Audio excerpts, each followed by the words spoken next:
नमस्कार दोस्तों, कैसे हो आप सब लोग। जो कंप्यूटर आईसीटी की क्लासेस चल रही है उसी में हम आज की क्लास में, आज हमारी 4th क्लास है शायद, तो उसी में हम बात कर लेते हैं कंप्यूटर मेमोरी के बारे में। कंप्यूटर मेमोरी यानी कि डेटा व निर्देशों को, क्या होता है, डेटा वे निर्देशों को स्टोर करती है। कंप्यूटर मेमोरी क्या करती है, डेटा व निर्देश जो होते हैं उनको क्या होती है, स्टोर करती है। और कंप्यूटर मेमोरी छोटे छोटे भागों में विभाजित किया गया है और जिसको क्या बोलते हैं, सेल कहते हैं। डेटा और निर्देशों को क्या करती है, स्टोर करती है।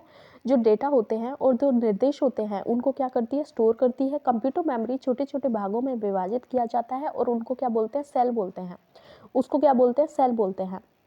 उस सेल में एक जो सेल होता है, सेल में निश्चित बिट की संख्या वर्ड लेंथ कहलाती है। सेल जो होती है उसमें निश्चित जो बिट होती है, कुछ निश्चित बिट होती है, उनकी संख्या कहलाती है वर्ड लेंथ।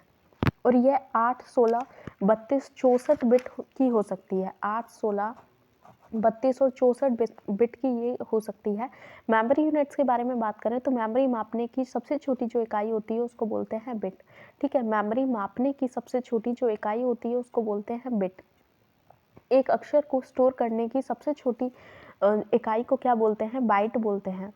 एक अक्षर को स्टोर करने की सबसे छोटी जो इकाई होती है उसको बोलते हैं बाइट। ठीक है, मेमोरी यूनिट्स के बारे में बात करें तो मेमोरी मापने की सबसे छोटी जो इकाई होती है उसको बोलते हैं बिट। मेमोरी मापने की सबसे छोटी जो इकाई होती है उसको बोलते हैं बिट। और एक अक्षर को स्टोर करने की सबसे छोटी जो इकाई होती है उसको बोलते हैं बाइट। यानी कि बिट और बाइट में डिफरेंस समझ आया। देखो, बिट जो होती है सबसे छोटी इकाई है मेमोरी मापने की, लेकिन एक अक्षर को स्टोर करने की जो सबसे छोटी है वो है बाइट, अक्षर को। अर्थात कंप्यूटर में शाब्दिक डेटा स्टोरेज की सबसे छोटी जो इकाई होती है वो शाब्दिक, शाब्दिक यानी कि अक्षर, शाब्दिक डेटा स्टोरेज की सबसे छोटी जो इकाई होती है वो बाइट होती है। ठीक है, सबसे बड़ी इकाई कौन सी है, जियोबाइट होती है। देखो, एक बिट में, एक बिट 0 और 1 से मिलकर 4 बिट एक निबल बनाती है। 4 बिट क्या बनाती है, एक निबल बनाती है। 8 बिट होती है वो एक बाइट बनाती है। देखो, 1 बिट में 0 और 1 ये होता है, और इसके अलावा 4 बिट एक निबल बनाती है, 8 बिट एक बाइट बनाएगी। 8 बिट क्या होंगे, एक बाइट का फॉर्मेशन करेंगी, और 1024 बाइट होंगी वो 1 KB बनाएंगी। 1024 बाइट 1 KB बनाती है। 1024 जो KB होती है वो MB बनाती है। और उस प्रकार से लास्ट 1024 ब्रोंटोबाइट एक जियोबाइट बनाती है। ठीक है, जैसे कि बिट फिर बाइट, देखो सबसे पहले 4 बिट की एक निबल बनती है, ये याद रखना है। 4 बिट होती हैं वो एक निबल बनाती है, और 8 बिट की एक बाइट होती है। 8 बिट, एक बाइट किसकी बनती है, 8 बिट की बनती है। बिट सबसे छोटी, उसके बाद है बाइट, उसके बाद KB, MB, GB, TB, PB, exabyte, zettabyte और योटोबाइट और ब्रोंटोबाइट। ठीक है, bit, byte, KB, MB, GB। ठीक है, इधर से चलते हैं तो बिट, बाइट, KB, MB, फिर GB, फिर TB, फिर PB, फिर PB, फिर है एक्साबाइट, एक्सा, फिर जेटा, और फिर योटा, फिर ब्रोंटोबाइट। ठीक है, स्टोरेज कैपेसिटी ऑफ मेमोरी, तो रजिस्टर मेमोरी होती है, फिर कैश मेमोरी होती है, प्राइमरी और सेकेंडरी। देखो, सबसे छोटी मेमोरी जो स्टोरेज कैपेसिटी के आधार पर रजिस्टर, कैश, प्राइमरी और सेकेंडरी।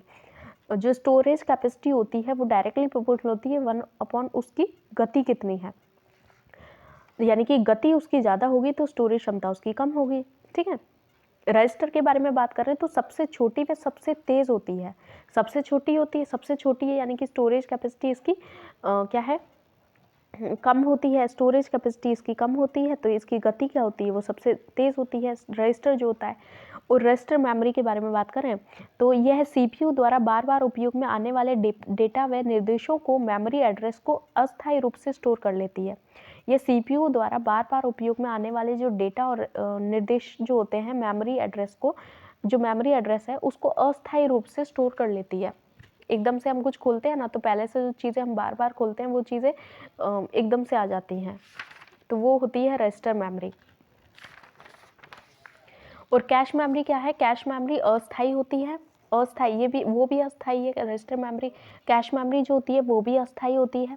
मुख्य मेमोरी में बहुत ज़्यादा तेज़ होती है, मुख्य मेमोरी से भी ये बहुत ज़्यादा तेज़ होती है, जो मेन मेमोरी होती है उससे बहुत ज़्यादा तेज़ होती है।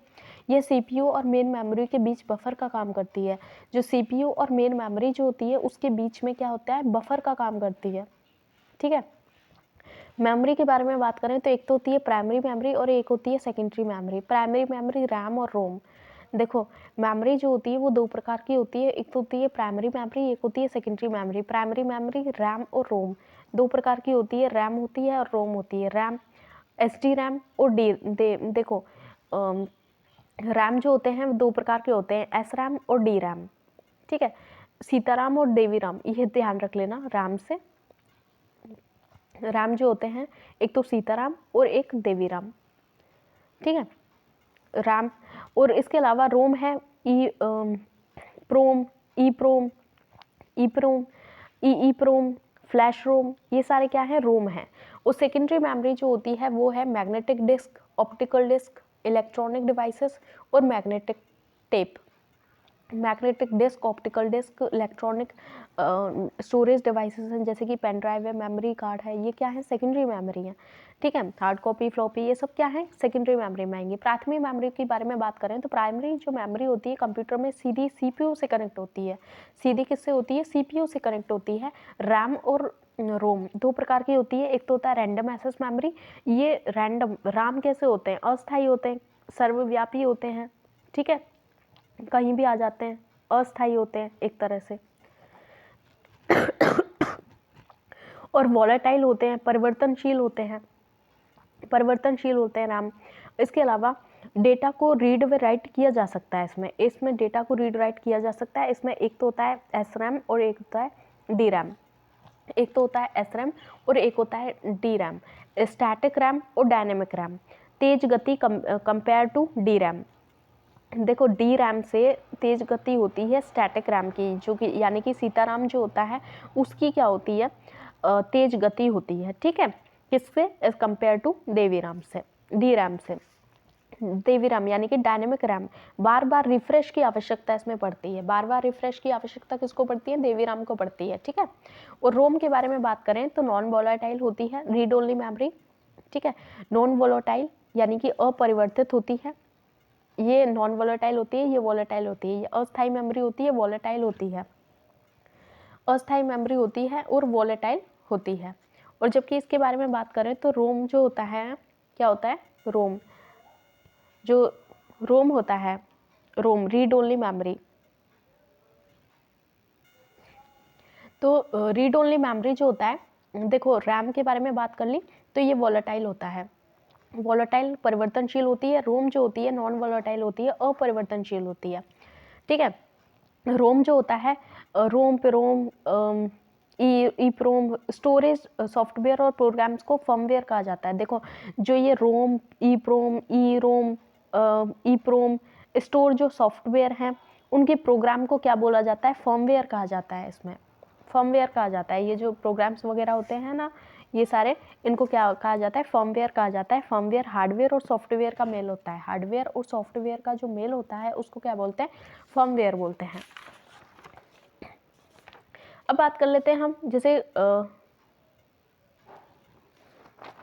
कंप्यूटर की मेमोरी। देखो, एक और चीज़ें होंगी यहाँ पे थोड़ी सी। देखो, कंट्रोल प्लस एक्स जो होता है वो कट के लिए यूज़ में किया जाता है। देखो, कुछ शॉर्टकट कीज होती हैं जो कि यूज़ आती हैं। देखो, कंट्रोल प्लस जो एक्स होता है वो कट के लिए यूज़ में किया जाता है। कंट्रोल प्लस सी जो होता है वो कॉपी के लिए, कंट्रोल प्लस बी पेस्ट के लिए। टेक्स्ट की फॉर्मेटिंग को कॉपी करने की शॉर्टकट जो कीज़ होती है, टेक्स्ट की फॉर्मेटिंग को कॉपी करना है तो उसके लिए शॉर्टकट की होती है कंट्रोल प्लस शिफ्ट प्लस सी।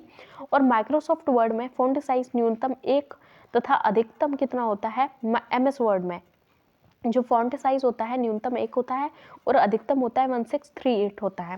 माइक्रोसॉफ्ट एक्सेल के बारे में बात करें तो एक इलेक्ट्रॉनिक स्प्रेडशीट प्रोग्राम होता है। ये माइक्रोसॉफ्ट एक्सेल क्या है, एक इलेक्ट्रॉनिक स्प्रेडशीट प्रोग्राम है। इलेक्ट्रॉनिक स्प्रेडशीट बनाई जाती है, स्प्रेडशीट प्रोग्राम है एक्सेल में। MS एक्सेल जो होता है, MS एक्सेल सांख्यिकीय गणना करने, एक इलेक्ट्रॉनिक स्प्रेडशीट प्रोग्राम होता है माइक्रोसॉफ्ट एक्सेल। एक्सेल जो होता है वो सांख्यिकी गणना करने और चार्ट बनाने के साथ ही डेटा का विश्लेषण करने, डेटा एवं सूचनाओं को व्यवस्थित करने हेतु प्रयुक्त होता है। देखो एमएस एक्सेल जो होता है वो सांख्यिकी की गणना करने और चार्ट बनाने के साथ ही डेटा का विश्लेषण करने, डेटा का सूचनाओं का व्यवस्थित करने के लिए प्रयुक्त होता है माइक्रोसॉफ्ट एक्सेल। और उसके समान ही अनेक स्प्रेडशीट प्रोग्राम्स होते हैं। देखो एक्सेल जो होता है ना उसमें स्प्रेडशीट बनाते हैं। अनेक स्प्रेडशीट प्रोग्राम्स और भी होते हैं जैसे कि लोटस है, लिब्रा ऑफिस है, वेसिकेल है, गूगल शीट्स है। ये भी अन्य क्या होती है स्प्रेडशीट प्रोग्राम्स होते हैं। लोटस, लिब्रा ऑफिस, वेसिकेल और गूगल शीट्स। फाइल जो एक्सेल फाइल का एक्सटेंशन होता है वो होता है डॉट एक्सएलएस, यानी कि डॉट एक्सएलएसएक्स होता है। इसका फाइल एक्सटेंशन क्या है, ये होता है एक्स डॉट एक्सएलएस, एक्सेल में एक्सएलएस। इसका रन कमांड होता है एक्सेल या फिर एक्सेल डॉट EXE होता है रन कमांड। और इसके अलावा एक्सेल की जो प्रत्येक फाइल को क्या बोलते हैं, वर्कबुक बोलते हैं। प्रत्येक जो फाइल होती है इसकी एक्सेल में, जो हम फाइल्स बनाते हैं, स्प्रेडशीट जो बनाते हैं उसकी जो उसको क्या बोलते हैं, उसकी प्रत्येक फाइल को बोलते हैं वर्कबुक। और एक वर्कबुक दूसरी वर्कबुक ऐसे होता है। देखो एक्सेल में बाय डिफ़ॉल्ट शीट का जो नाम होता है, जो शीट होती है यानी कि वर्कबुक एक का वो होता है शीट 1 होता है। और सेलों के जो ग्रुप को वर्कशीट कहा जाता है। जो सेल होते हैं उनके ग्रुप को क्या कहा जाता है, वर्कशीट कहा जाता है। यानी कि सेल क्या होता है, रो और कॉलम के प्रतिच्छेदन बिंदु होते हैं। ये रोज होती है, ये कॉलम होते हैं, ठीक है। ये जैसे कि बहुत सारे कॉलम्स बन गए, रोज और कॉलम जो होते हैं इस तरह से स्प्रेडशीट बनाते हैं इसमें।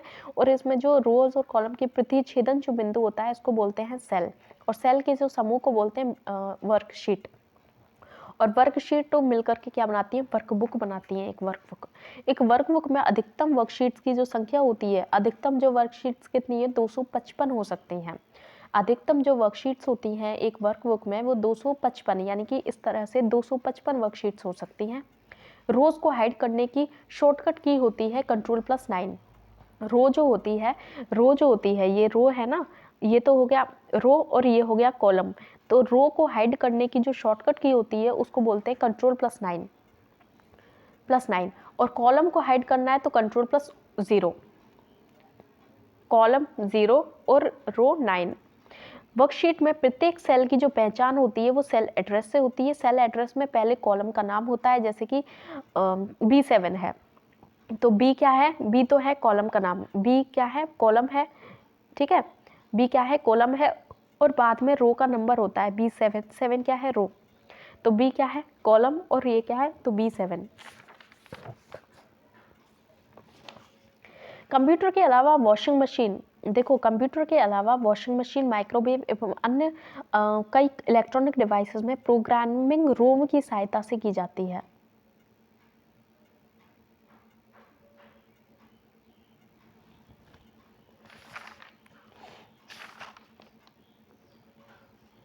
देखो ये पॉइंट याद रख लेना थोड़ा सा, ये पेज थोड़ा सा उल्टा हो गया था, लेकिन कोई नहीं।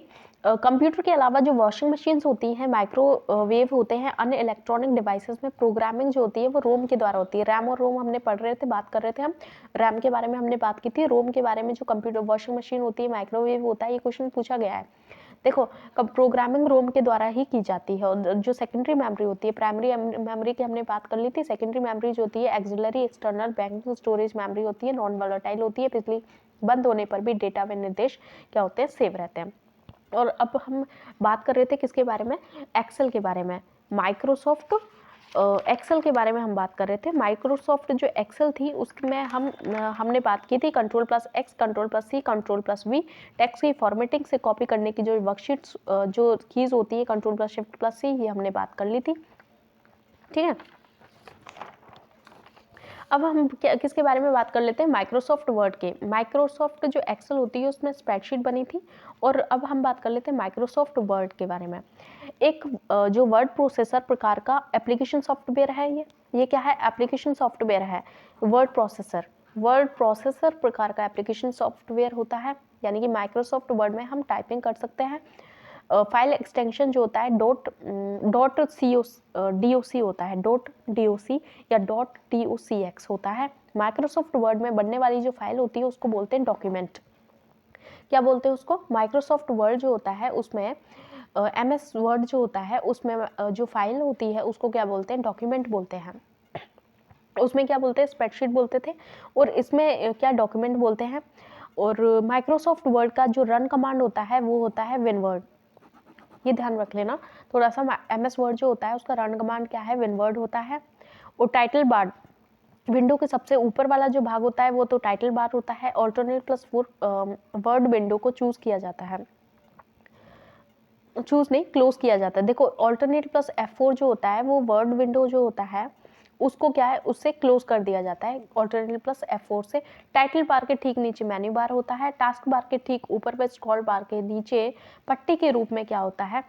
पट्टी के रूप में होता है मेन्यू बार।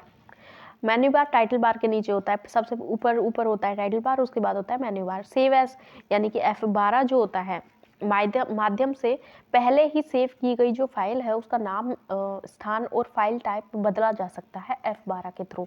Save as.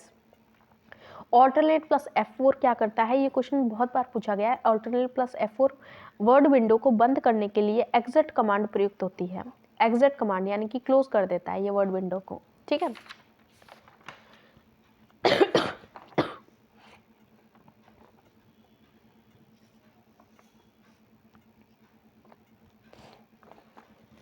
देखो एक और चीज़ देखो, माइक्रोसॉफ्ट जो हमने वो एक्सेल पढ़ा था उसमें नई वर्कशीट इंसर्ट करने के लिए जो कमांड होती है, माइक्रोसॉफ्ट जो एक्सेल है, माइक्रोसॉफ्ट वर्ड के बारे में हमने बात कर ली। माइक्रोसॉफ्ट एक्सेल में क्या होता है कि एक्सेल की भी हमने बातें चर्चा की है। और जो एक्सेल होता है उसमें क्या होता है, वर्कशीट इंसर्ट करने के लिए alternate plus shift plus F1 ये पूछा जाता है। देखो जो वर्कशीट इंसर्ट करनी है, जब वर्कशीट हम इंसर्ट करते हैं तो alternate plus shift plus F1 को प्रेस करते हैं तभी नई वर्कशीट इंसर्ट हो जाती है। वर्कशीट में पहली जो सेल का एड्रेस होता है वो होता है A1। सेल का जो एड्रेस, ये सेल होती है ना रोज और कॉलम वाली, तो इन वर्कशीट जो नई इंसर्ट होती है alternate plus shift plus F1 के द्वारा होती है। तो ये हमने बात कर ली, मेमोरी के बारे में बात कर ली, माइक्रोसॉफ्ट एक्सेल पढ़ लिया, माइक्रोसॉफ्ट वर्ड पढ़ लिया। माइक्रोसॉफ्ट पावर पॉइंट के बारे में बात करते हैं तो माइक्रोसॉफ्ट जो पावर पॉइंट होता है प्रेजेंटेशन बनाने के लिए, क्योंकि पावर पॉइंट का हम यूज़ में लेते हैं प्रेजेंटेशन बनाने के लिए। एप्लीकेशन सॉफ्टवेयर हैं ये, पूर्ण प्रेजेंटेशन ग्राफिक्स प्रोग्राम होता है ये, प्रेजेंटेशन इसमें बनती है, इसकी रन कमांड होती है पावर पॉइंट, ठीक है। फाइल एक्सटेंशन PPT होता है, PPTX .ppt होता है फाइल एक्सटेंशन। प्रेजेंटेशन फाइल को PPT भी कहा जाता है। पावर पॉइंट में प्रत्येक पृष्ठ को क्या बोलते हैं? स्लाइड बोलते हैं। प्रत्येक जो पृष्ठ होता है उसको क्या बोलते हैं? स्लाइड बोलते हैं। प्रेजेंटेशन अनेक स्लाइडों से मिलकर के बना होता है। प्रेजेंटेशन कैसे बनता है? अनेक जो स्लाइड्स होती हैं वो से मिलकर के बना होता है एक प्रेजेंटेशन। नई स्लाइड लेने के लिए शॉर्टकट जो कुंजी होती है वो Ctrl+M होती है। नई स्लाइड लेने के लिए देखो, नई वर्कशीट इंसर्ट करनी होती है तो alternate plus shift plus F1 use करते हैं, लेकिन नई पावर पॉइंट में क्या है, नई स्लाइड लेने के लिए शॉर्टकट जो कुंजी होती है वो Ctrl+M होती है। इसमें .jpeg, .mpeg, .mp3, JPG ये फाइल फॉर्मेट को क्या किया जाता है, इसमें सपोर्ट किया जाता है। स्लाइड शो की शॉर्टकट जो कुंजी होती है वो होती है, शॉर्टकट की होती है वो होती है F5, यानी कि स्लाइड शो इससे हो जाता है। F5 अगर प्रेस करेंगे तो स्लाइड शो अपने आप होने लगता है, स्लाइड शो होने लगता है F5 से। शॉर्टकट की होती है F5। और नई स्लाइड लेने के लिए Ctrl+M होता है, और नई वर्कशीट इंसर्ट करनी है तो Ctrl+ ऑल्टरनेट प्लस F1 होता है। तो ये चीज़ें पढ़ी हमने, माइक्रोसॉफ्ट एक्सेल पढ़ लिया, माइक्रोसॉफ्ट वर्ड पढ़ लिया और माइक्रोसॉफ्ट पावर पॉइंट पढ़ लिया। तो MS word, MS power point और MS एक्सेल। तो MS वर्ड में तो हम वर्ड प्रोसेसर होता है, ठीक है। और माइक्रोसॉफ्ट पावर पॉइंट जो होता है उसमें प्रेजेंटेशन वगैरह बनाई जाती हैं, स्लाइड्स बनाई जाती हैं, स्लाइड्स का ही प्रेजेंटेशन बनाने के लिए यूज़ में लिया जाता है पावर पॉइंट को। और एक होती है क्या, जो एक्सेल होती है उसमें स्प्रेडशीट बनाई जाती है, ठीक है। और मैक्सिमम एक जो वर्क बुक होती है उसमें कितनी 255 स्प्रेडशीट्स बन 255 तक बनती हैं। तो ये हमने बात कर ली यहाँ तक, और नेक्स्ट क्लास में हम नेक्स्ट जो चीज़ें हैं इसी से रिलेटेड उसके बारे में बात करेंगे। तब तक के लिए धन्यवाद।